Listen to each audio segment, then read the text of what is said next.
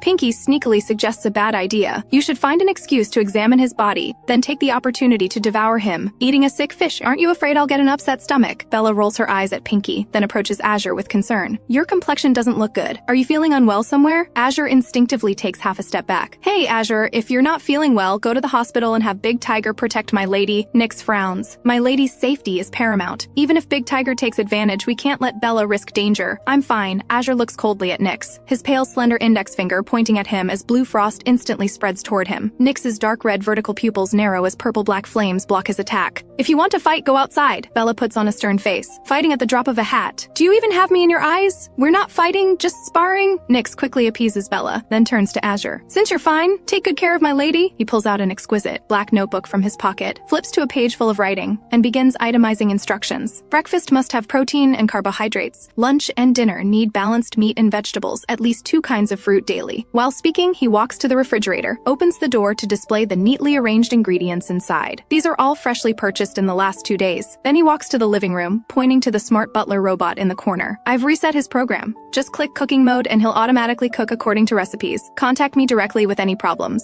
Also, be sure to lock doors and windows when sleeping at night. I installed the latest security system in the room. Press the red button by the bedside if there's danger." "Enough." Azure frowns and interrupts him. "I will protect my lady well." Nyx glances at him. "I'm explaining how to take care of her." He turns to look at Bella, his tone unconsciously softening. "Remember that? If you feel unwell anywhere or have any needs, tell me no matter how late it is." Bella finds his meticulousness both touching and amusing. "I know, you're too verbose. This is for your own good." Nyx glances sideways at Azure. "If my lady loses weight or gets sick, I'll hold you accountable." Azure ignores him, his gaze falling on Momo in Bella's arms. Nyx's expression instantly turns stern, stepping forward half a pace to say seriously, "This is Momo. I've already told you her background. You must protect her well and cannot leak secrets." The moment Azure nods, the aura around him instantly turns cold. Momo is so frightened her fur stands on end, her claws desperately clutching Bella's clothes. "Don't be afraid, Momo." Bella gently soothes her. She clearly remembers Nyx's undisguised killing intent when he first met Momo. As a marshal who fights mutant beasts year-round, Azure's attitude toward mixed bloods will probably be even more disgusted. Nyx crosses his arms, his crimson vertical pupils gleaming with anticipation of a good show, secretly hoping Azure will explode at Momo, so he can step in to mediate and gain favor with Bella. Momo's watery big eyes are full of tears as she pitifully pleads, "Momo will be good. Momo can sleep in a cage or even a trash can, eating just a little leftover food each day. As long as Momo can stay by her highness's side, Momo is willing to do anything." Her humble, pitiful appearance could break anyone's heart. "Momo, don't be like this." Bella's heart aches. Just as she's about to scold the big fish for being cold-blooded and heartless, unexpectedly he suddenly takes out a white pearl the size of a baby's fist and offers it to Momo. "For you." His voice remains cool but carries a trace of barely perceptible tenderness. "What is this?" Bella picks up the large white pearl in surprise. Pinky explodes with a series of exclamation marks in Bella's consciousness sea. "This is a deep-sea moon pearl. It can purify mental power and soothe cubs' minds. Selling it on the black market would get at least 1,000,000 gold coins per pearl." Then his tone turns sour. "Is the big fish stupid? After not seeing each other for so long, he gives big treasures to the cub but doesn't know to bring you anything. Figure out who he should be trying to please." But Bella smiles with crescent eyes, bringing the softly glowing large pearl to Momo and saying gently, "Quick, thank Uncle Big Fish. This is a very precious gift." "Thank you, Uncle Big Fish." Momo hugs the large pearl tightly, her fluffy little face flushing with a rosy glow. "Can't tell you like cubs so much." Nyx tugs at the corner of his mouth. The stinking frozen fish actually knows how to act so well, pretending to be ice cold on the surface, but one big pearl draws away all of Bella's attention. Azure glances lightly at Nyx. "If my lady has no other instructions, I'll go check the defense system." After speaking, he turns and walks away, his blue long hair tracing a cold, hard arc without any lingering attachment. "Then you?" Bella stares blankly at his retreating figure, while Momo in her arms also tilts her head in confusion.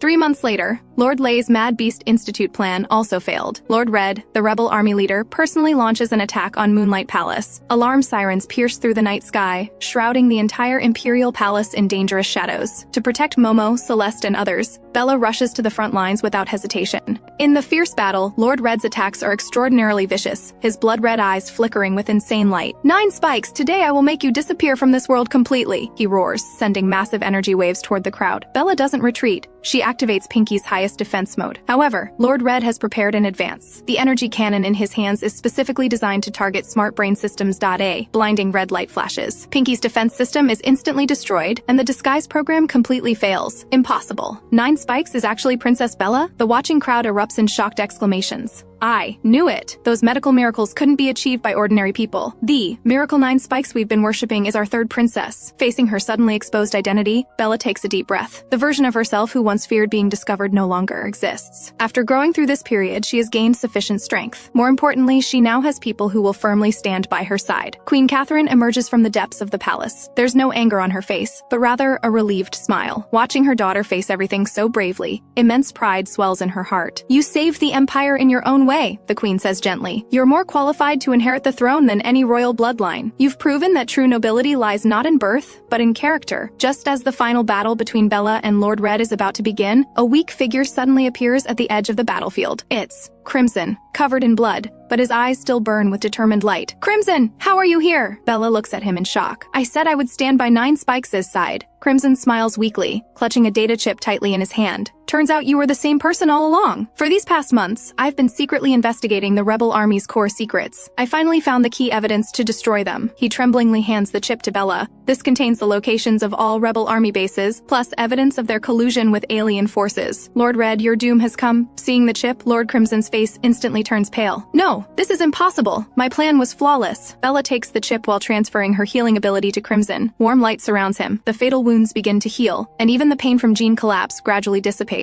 Bella's healing actually restores all his abilities. Thank you, Crimson. Bella gently touches his cheek. This time we face it together. At this moment, the other 3 partners also arrive at the battlefield. Under the combined efforts of the 4 partners, the rebel army quickly collapses. Seeing the tide has turned against him, Lord Crimson shows a maniacal smile. Since I can't have this world, let it be destroyed with me. He activates the self-destruct device in his body, and terrifying energy begins to gather. Everyone get back, Bella shouts, pressing her palms together. Streams of ice blue light emanate from her body, instantly forming a massive frost domain. Lord Red's explosive energy is frozen mid-air, unable to move like an insect trapped in amber. This is impossible! How can your ability be so strong? Lord Crimson stares in disbelief. Because I don't fight to destroy, but to protect, Bella answers calmly. After the battle ends, the entire empire buzzes with excitement over Bella's revealed identity. But there's more surprise and admiration. The people finally know their savior has been among them all along. Facing the imperial throne inheritance, Bella makes a decision that surprises everyone. She calls a royal meeting and announces, before numerous nobles, I choose to pass the throne to Alita. Bella, are you crazy? This is the throne you deserve, Alita says in shock. Power was never the goal, but the means, Bella says with a smile. Now that the empire is on the right track, I prefer to be a healer, helping more people who need help. As for the relationship with her 5 partners, Bella ultimately chooses a completely new model. She gathers the 5 and honestly expresses her thoughts. I hope we can establish a deep partnership bond, but everyone maintains relatively independent living space. We have intimate relationships while keeping personal freedom. Are you willing? As long as we can be with you, any form is fine, Silver speaks first. We support any decision you make. The others nod in agreement. 10 years later, the Empire is completely renewed. The former abandoned female concentration camp has become the Galactic Rehabilitation Center, where wounded souls find healing. Graduates from 9 Spikes Healing Academy spread across planets, sowing seeds of hope in every corner of the universe. Momo has grown up and becomes an authority expert in gene therapy, often saying she's most grateful to 9 Spikes who saved her years ago. This evening, Bella sits in Moonlight Palace's garden, watching the sunset. Silver has just returned from a rescue mission on a border planet, still carrying the scent of battlefield smoke. Nyx has just finished handling diplomatic affairs and is arguing with Silver about who gets to hug her first. I got here first, Silver says matter-of-factly. But I missed her longer, Nyx responds, not to be outdone. Azure shakes his head elegantly nearby, focusing on preparing a sumptuous dinner. Various seafoods become works of art in his hands. Crimson is teasing Momo, who has grown into a graceful young girl, teaching her some business negotiation skills. Stop arguing. You're all important to me, Bella says with a laugh, standing up and opening her arms. As night falls, the 4 partners sit around her. They each release gentle mental power, intertwining with each other, hearts stirring like when they first met. In this quiet night, they need no words, only to silently feel each other's presence. No matter how my identity changes, I'll always be your Bella, she says softly, her words full of deep affection. Everyone's eyes reflect gentle starlight. And we will always be your guardians. Azure responds gently. Pinky, what do you think of this ending? Bella gently touches the repaired smart brain on her wrist. Your Highness, this is the best ending possible. Pinky's voice carries satisfaction. You not only saved yourself, but saved the entire world. More importantly, you found your own happiness. Bella smiles and closes her eyes, feeling the evening breeze gently caress her cheek. From an ordinary pharmacology doctor who crossed over to become a vicious princess, then grew into 9 spikes who changed the galactic order, this journey was filled with danger and challenges, but every step was taken without regret. She proved in her own way that true strength isn't about conquering others, but protecting the light in one's heart and letting more people see hope. And most precious of all are the genuine emotions gained in this process, treasures more valuable than any power. The distant starry sky twinkles with spots of light, just like their future, full of infinite possibilities.